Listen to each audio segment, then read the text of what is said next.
Hello दोस्तों, अनुग्रह IAS academy में आप सभी लोगों का स्वागत है। अभी तक तो आपको पता हो गया होगा कि मध्य प्रदेश में एमपीपीएससी की वैकेंसी भी आ चुकी है। तो हम एमपीपीएससी की वैकेंसी के लिए किस तरीके से तैयारी कर रहे हैं, क्या हमें अभी भी जो मध्य प्रदेश के पाठ्यक्रम है प्रीलिम्स या प्रारंभिक परीक्षा के लिए, वो हमने पढ़ा है कि नहीं पढ़ा है। अगर आपने अभी तक नहीं पढ़ा है तो बिल्कुल सही आपने इस वीडियो को क्लिक किया है, क्योंकि इस वीडियो के माध्यम से आपको मैं पूरा का पूरा एमपीपीएससी के सिलेबस को समझाने वाला हूं, सिर्फ और सिर्फ प्रीलिम्स। इसके बाद में कोशिश करूंगा कि मैं इसको भी थोड़ा बहुत मैं समझा दूं, ठीक है। अगर आपके अंदर प्रीलिम्स या प्रारंभिक परीक्षा को लेके अगर कहीं भी कुछ भी दिक्कत हो रही है, आप कमेंट बॉक्स पे बिल्कुल बताएं, है ना। और वहां पे आपको मैं चीजें अच्छे से एक्सप्लेन करके भी समझा दूंगा और नेक्स्ट वीडियो उसी पर ले आऊंगा, है ना। तो देखो, सबसे पहले हमारी कोशिश ये है कि अगर हम एमपीपीएससी के अभी जितने लोग हैं एमपीपीएससी के लिए जो अभी नए हैं और जो तैयारी कर रहे हैं या नहीं कर रहे हैं तैयारी, और अभी पहली बार पेपर में फॉर्म डालने वाले हैं, तो उन लोगों के लिए ये है कि आप अभी अगर रनिंग में हैं और 21 वर्ष का एज हो चुका है तो आप इस फॉर्म को डाल सकते हैं, फिलअप कर सकते हैं, कोई प्रॉब्लम नहीं होगा, है ना। बस ध्यान रखना कि आपकी जो एज होनी चाहिए वो 21 वर्ष की एज होनी चाहिए। कंप्लीट 21 वर्ष होने के बाद ही ये फॉर्म को आप फिलअप कर सकते हैं, ठीक है। और ध्यान ये भी रखना है, एमपीपीएससी जो है वो दो पेपर लेता है। एक होता है सामान्य अध्ययन के बारे में, है ना। ध्यान रखना, मैंने क्या बताया, एक जो पेपर होगा, दो पेपर होंगे इसमें, एक होगा सामान्य अध्ययन, ठीक है, सामान्य अध्ययन के बारे में, और एक होगा सी सेट, ठीक है, सी सेट के बारे में। तो इसे सी के बारे में मैं बाद में आपको डिस्कशन करूंगा। सामान्य अध्ययन जो है यही हमारा मेन है। अगर जितने भी लोग हैं जो अभी तैयारी कर रहे हैं और बड़े एग्जाम के लिए तैयारी कर रहे हैं तो वो यही है, ठीक है, सामान्य अध्ययन। अब सामान्य अध्ययन जो है वो 2 घंटे का पेपर है। कितने घंटे का पेपर है? 2 घंटे का। ध्यान रखना, कितने घंटे का पेपर है? 2 घंटे का पेपर है। और इसमें जो क्वेश्चंस रहेंगे आपके, वो क्वेश्चन कितने रहेंगे?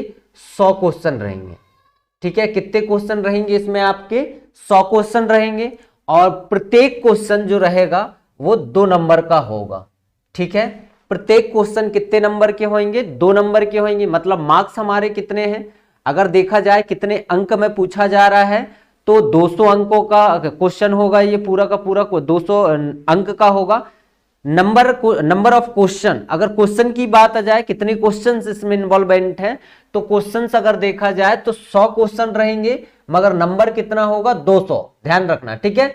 अब देखो, कहा यह जाता है कि सामान्य अध्ययन जो है वो सिलेबस, मतलब सिलेबस ने पहले ही बता के रखा है आयोग ने कि भैया यहां से मैं क्वेश्चन तुमसे पूछूंगा।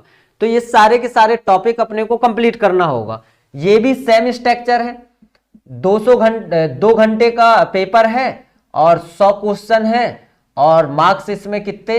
200 अंक का रहेगा ये, ठीक है। सेम स्ट्रक्चर है। बस इसमें जितने लोग अगर जो और भी अन्य चीजों की तैयारी मतलब नहीं करना चाह रहे हैं, वो ये पेपर दे सकते हैं। और ये भी, और इसे मतलब पासिंग मार्क्स जो होने चाहिए वो 40 मार्क्स में आपका काम हो जाएगा। पासिंग मार्क्स ले आओ, क्योंकि इसमें एप्टीट्यूड के मतलब मैथ्स, रीजनिंग वगैरह कुछ कंफ्यूजन्स क्वेश्चन रहते हैं, तो आप इसे नहीं भी पढ़ोगे तो भी आप वैसे पास हो जाना, कोई दिक्कत नहीं, ठीक है। बस अपने को फोकस क्या करना है, इसमें थोड़े थोड़े चीजें जो अभी आप बहुत सारी चीजों की तैयारी कर रहे हैं तो इतने में मैथ्स आपकी पकड़ बन जाएगी। और कोशिश करना जो सी सेट का पेपर होगा एमपीपीएससी के, उसे पीछे से सॉल्व करने की कोशिश करना, ठीक है। पीछे जितने फजल टाइप में क्वेश्चंस होते हैं उन क्वेश्चन को पढ़ पढ़ के आंसर लिखते जाना। 40-50 नंबर आपके वैसे ही आपके हाथ में हो जाएंगे, ठीक है। तो ध्यान रखना, पासिंग मार्क्स अपना जो सी सेट का होगा वो 40 नंबर का होगा। तो आप कोशिश करो भी ये 40 नंबर आप ले आना। 40 200 में लाना बहुत छोटी बात है और आसानी से आ जाएगा। बस फोकस हमें क्या करना है, ये समान अध्ययन में फोकस करना है, ठीक है। समय हमें 2 घंटे का दिया है, क्वेश्चन हमारे पास में 100 रहेंगे, और नंबर कितने रहेंगे? 200 रहेंगे। तो प्रत्येक क्वेश्चन जो होगा वो 2 नंबर का होना चाहिए इसमें, है ना। 2 नंबर का होगा प्रत्येक क्वेश्चन। अगर पहले की बात आ जाए तो मध्य प्रदेश के संस्कृतियां और साहित्य के बारे में अगर हम देखें तो भैया देखो, सबसे पहले तो मध्य प्रदेश के राज्यवंश पढ़ लेना, है ना, ध्यान से। इसमें क्या क्या पढ़ना है? मध्य प्रदेश के इतिहास भी पढ़ना है, राज्यवंश के बारे में भी पढ़ना है, ठीक है। और स्वतंत्रता आंदोलन के बारे में भी पढ़ना है, जो मध्य प्रदेश की योगदान निभाया जाता है। ये पूरा का पूरा सिलेबस है, आप पूरे सिलेबस को योगदान निभाएं, ठीक है। जनजातियां, बोलियां, ये सारे चीजें, लोक साहित्य के बारे में, लोक कलाएं, लोक साहित्य, है ना, इसके बारे में पढ़ लेना। साहित्य और उनकी कृतियां के बारे में आपको पढ़ना है।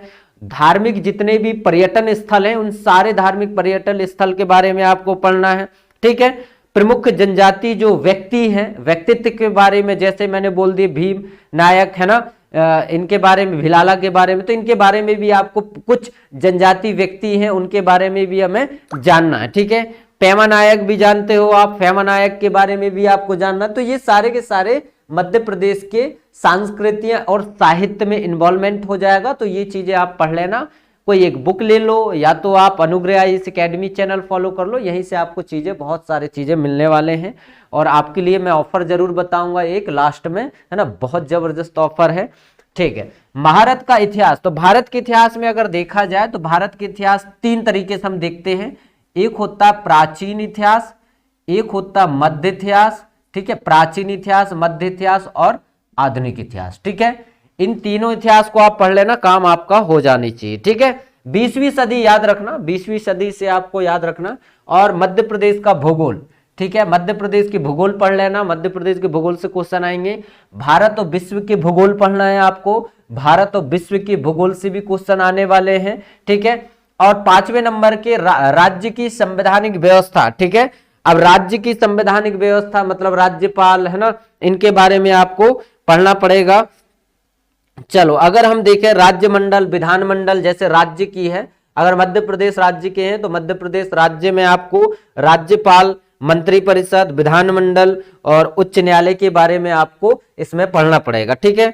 अगर अर्थव्यवस्था की बात आ जाए तो अर्थव्यवस्था में आप पढ़ लेना भैया, मध्य प्रदेश की राज्य की अर्थव्यवस्था कैसी है, तो मध्य प्रदेश की राज्य की अर्थव्यवस्था देख लेना आप, है ना। जनगणना पढ़ लेना, आर्थिक विकास पढ़ लेना, उद्योग पढ़ लेना, ठीक है। और जनजातीय एससी और एसटी दोनों के बारे में आपको कल्याणकारी जितनी भी योजनाएं निकाली गई हैं, उन सारी योजनाओं के बारे में आपको पढ़ना है, ठीक है। चलो, राज्य की अर्थव्यवस्था हो गया। भारत के संविधान के बारे में जान ही रहे हो आप, है ना, भारत के संविधान के बारे में और भारत की अर्थव्यवस्था के बारे में पढ़ना है।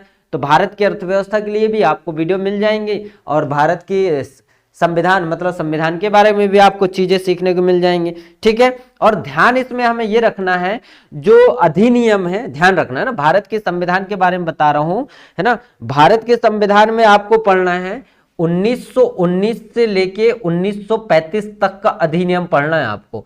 1919 से लेके 1935 तक का अधिनियम भारत के संविधान में पढ़ना है, क्योंकि इनसे बहुत क्वेश्चन आते हैं, है ना। अगर हम बोले संघीय, ध्यान रखना, संघीय और कार्यपालिका, ठीक है, संघीय और कार्यपालिका के बारे में आपको पढ़ना पड़ेगा, ठीक है।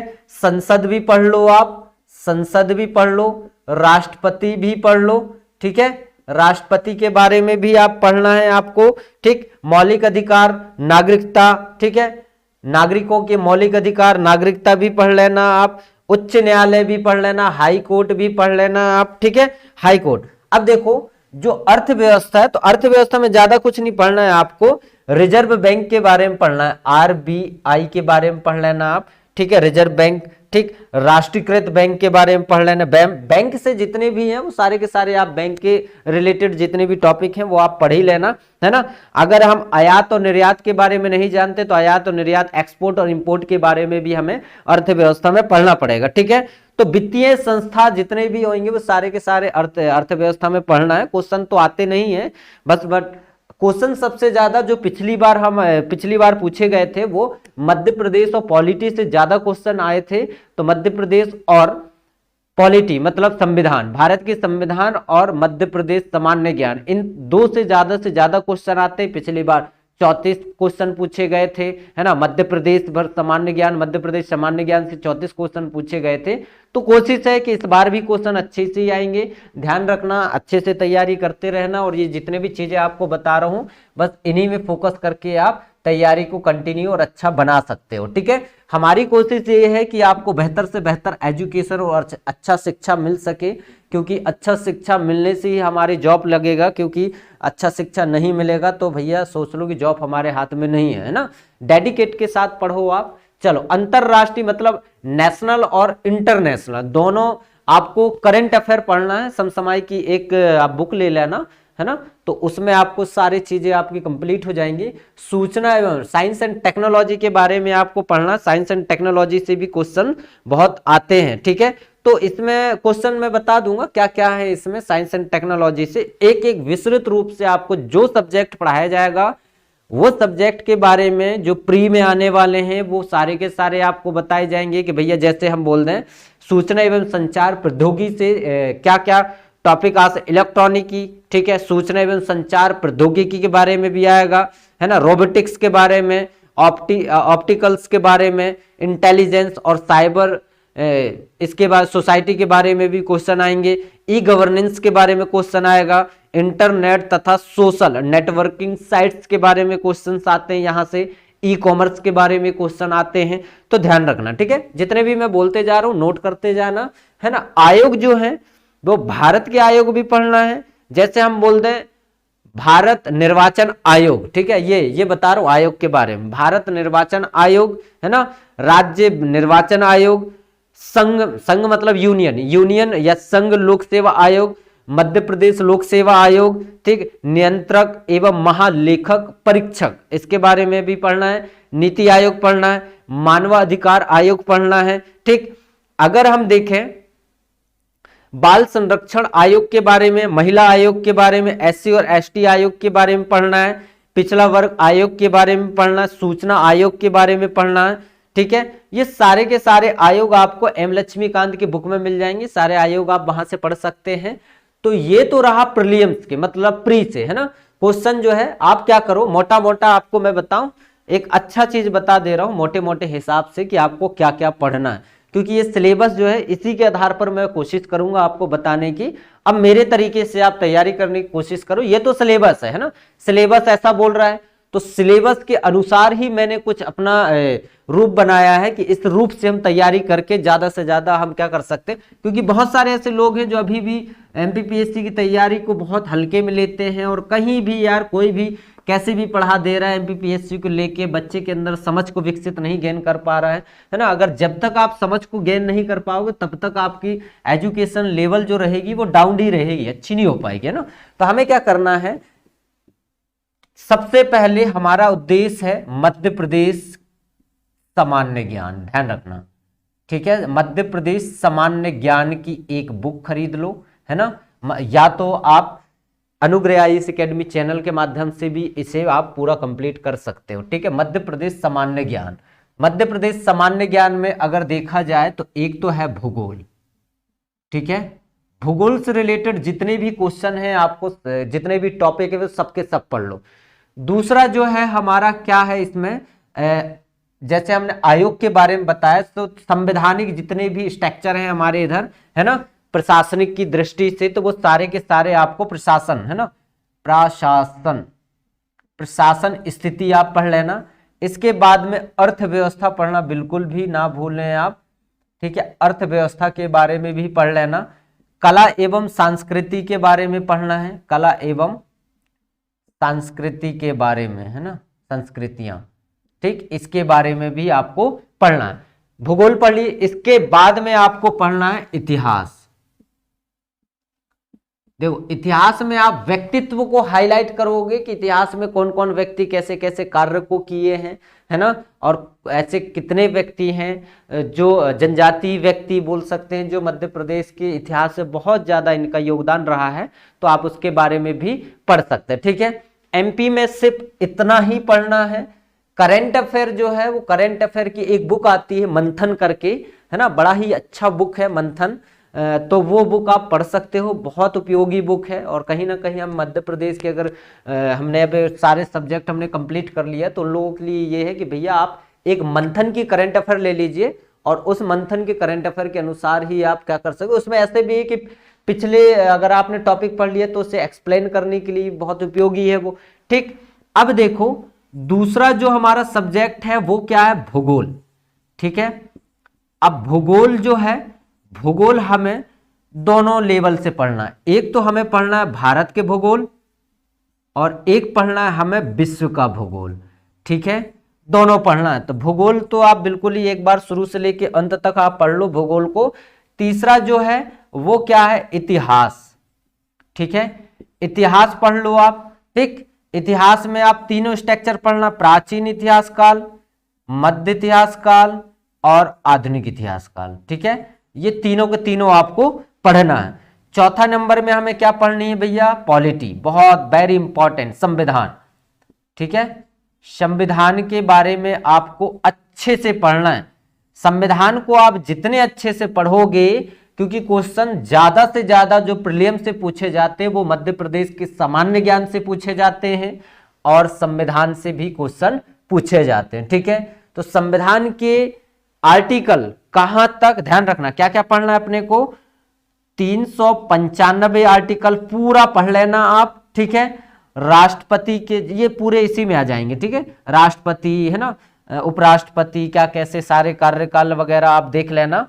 और संशोधन जरूर पढ़ना आप, कितने बार अभी तक संशोधन हो चुके हैं, तो 108 बार संशोधन किए जा चुके। ठीक है, अनुसूचियां पढ़ लेना, इसमें अनुसूचिया के बारे में भी, भाग कितने भाग में पॉलिटी विभक्त है वो भी पढ़ लेना। ठीक है, ये पढ़ लेना एक बार शॉर्ट में, इसके बाद में आपका काम हो जाएगा। ठीक है, अब देखो साइंस एंड टेक्नोलॉजी, मतलब हम बोल सकते हैं विज्ञान या सूचना एवं संचार प्रौद्योगिकी बोल दो आप, सूचना एवं संचार प्रौद्योगिकी से भी क्वेश्चन आते हैं विशेष रूप से। ठीक है, तो ये भी आप लिख सकते हो। बस भैया आयोग, मतलब मैंने अपना बताया पांच हैं अपने पास में आयोग। मोटे मोटे तौर पर पढ़ना तो पूरा है, मगर इन्हें ज्यादा डिटेलिंग में करना आप। ठीक है, डिटेलिंग में जो आप पढ़ोगे वो यही पढ़ेंगे आप, है ना। और करंट अफेयर से क्वेश्चंस आते हैं और आते ही रहेंगे, वो भी आप ध्यान रखना। ठीक, इतने सब अर्थव्यवस्था से मैंने बैंक भर पढ़ना है, बैंक पढ़ लो, है ना। वित्तीय संस्थाएं जितनी हैं उन्हें पढ़ लो, काम पूरा का पूरा वहां से हो जाएंगे। देखो एक जो चीज है वो ऐसे आप याद रखना, क्योंकि जो मेंस है, मेंस को देखा जाए तो 6 पेपर होते हैं इसमें। ठीक है, ध्यान रखना कितने पेपर होते हैं मेंस में, वो मुख्य परीक्षा में 6 पेपर होते हैं और 1400 नंबर का होता है, ध्यान रखना 1400 में। और अभी तक जो टॉपर बना है वो आई थिंक मेरे हिसाब से 1000 वाला टॉपर बना है, मतलब समझ लो 400 नंबर हमें लाने ही नहीं है। मतलब हमें क्या करना, अगर प्रथम प्रश्न पत्र है, ध्यान रखना क्या बताया, प्रथम प्रश्न पत्र है, पहला पेपर है, उसे 2 भागों में बांटा गया है, जिसे हम बोल दे आ और बा। ठीक है, अब ये 2 भाग में है, प्रत्येक भाग का ध्यान रखना, है ना। पहला भाग कितने नंबर में पूछा जा रहा है, 300 नंबर में। कितने नंबर में आएगा ये, 300 नंबर में, है ना। अब आ जो होगा, देखना पहला जो पार्ट है वो 300 नंबर में आएगा, प्रथम प्रश्न पत्र 300 नंबर का, आ 150 और बा 150, होगा 300, है ना। अब इनमें कितने यूनिट होंगे, तो इसमें भैया आ में 5 यूनिट होगा। कितने यूनिट, 5 यूनिट, 1 2 3 4 5 यूनिट। कितने यूनिट होने हैं, 5 यूनिट होने। ठीक है, अब देखो 5 यूनिट तो हमने बता दिया, प्रत्येक यूनिट से 30 नंबर की क्वेश्चन पूछे जाएंगे। ठीक है, 2 3 4 और 5, प्रत्येक यूनिट से कितने, 30 नंबर के क्वेश्चन पूछे जाते हैं, 30 नंबर के। अब देखो 30 नंबर में कैसे, अति लघुत्तरी जो प्रश्न होते हैं, शॉर्ट मतलब 10 से 8 शब्दों में लिखने हैं, वो पूछे जाएंगे आपसे 3 क्वेश्चन। कितने, 3 नंबर वाले 3 क्वेश्चन बराबर 9 हो गए हमारे पास। ठीक है, 5 नंबर वाले 2 क्वेश्चन पूछे जाएंगे आपसे, अब वो हो गए अपने कितने, 10। और 5 नंबर मतलब आपने समझ लो लघु उत्तरी प्रश्न, और दीर्घ लघु उत्तरी प्रश्न 1 पूछा जाएगा, मतलब समझ लो 11। अब इन्हें टोटल करोगे तो 30 हो चुके हैं आपको, है ना। अब देखो हमारा जो उद्देश्य, ये सारे के सारे स्ट्रक्चर ऐसे ही चलेंगे। हमारा जो उद्देश्य है वो क्या है कि प्री के साथ साथ में हमें क्या करना है, जितने भी 3 नंबर वाले क्वेश्चन है, 3 नंबर वाले जितने भी रहेंगे, जैसे एक हम बोल दें नर्मदा। अब नर्मदा जो है, अगर क्वेश्चन पूछ लिया जाए नर्मदा के बारे में, तो अपने को क्या बताना है, उद्गम के बारे में बताना है, संगम के बारे में बताना है और देन लंबाई के बारे में बताना है। देखो इतनी चीजें तो हमें याद रहनी चाहिए, ठीक है। तो 8 से 10 शब्दों में अगर हम बोले कि 3 नंबर का जो क्वेश्चन है कितने शब्दों में लिखना है, तो 8 से 10 शब्दों में लिखना है, ध्यान रखना। 5 नंबर वाले क्वेश्चन को 50 शब्द होनी चाहिए। 11 नंबर वाले क्वेश्चन को कितने दिख रहा है, 11 नंबर वाले क्वेश्चन को 250 शब्द में लिखना है, ठीक है। ये मैं मेंस का जब मौका आएगा, जब मेंस रहेगा तब आपको मैं बताऊंगा और मेंस में आपको समझा भी दूंगा। अभी जो अनुग्रह आईएएस एकेडमी कोशिश कर रहा है कि आप लोगों के लिए एक बैच लेके आया है और उस बैच में आपको मई में जो पेपर होने वाले उनकी तैयारी, आपको प्रीलिम्स जो प्रारंभिक परीक्षा की जो तैयारी है पूरा पाठ्यक्रम के अनुसार तैयारी है, वो आपको मध्य प्रदेश के जितने भी, जैसे हम बोल दें कि मध्य प्रदेश में ऐसे बहुत सारे छात्र हैं, मैं खुद 5 बार एमपीपीएससी के मेंस से बैठ चुका हूं, है ना। तो एक कहीं ना कहीं मेरा अनुभव साझा आपके साथ में होगा, तो ध्यान रखना। मैं कोशिश करूंगा कि, क्योंकि पूरा पढ़ना तो संभव नहीं है, मगर कोशिश हमारी है कि ज्यादा से ज्यादा हम पढ़ चुके हैं, ठीक है ना। तो देखो ये समझ में आया सिलेबस आपको क्या क्या पढ़ना है, कैसे कैसे पढ़ना है। तो चलो मैं आपको चीजें थोड़ा सा समझा देता हूं। मध्य प्रदेश में अगर देखा जाए तो बहुत सारी ऐसी कोचिंग है जो अपना उद्देश्य पूर्ण तो कर रहे हैं और सिलेक्शन भी दे रहे हैं, है ना। जिनमें से एक है अनुग्रह आईएएस एकेडमी, उन्हीं में से एक अनुग्रह आईएएस एकेडमी है ना। बहुत सारे छात्रों को ऑफलाइन भी पढ़ा रहे हैं और ऑनलाइन में भी आज से ओपनिंग हो रहा है। तो ओपनिंग का मतलब ये है कि भैया अनुग्रह आईएएस एकेडमी, ठीक है, ध्यान रखना, अनुग्रह आईएएस एकेडमी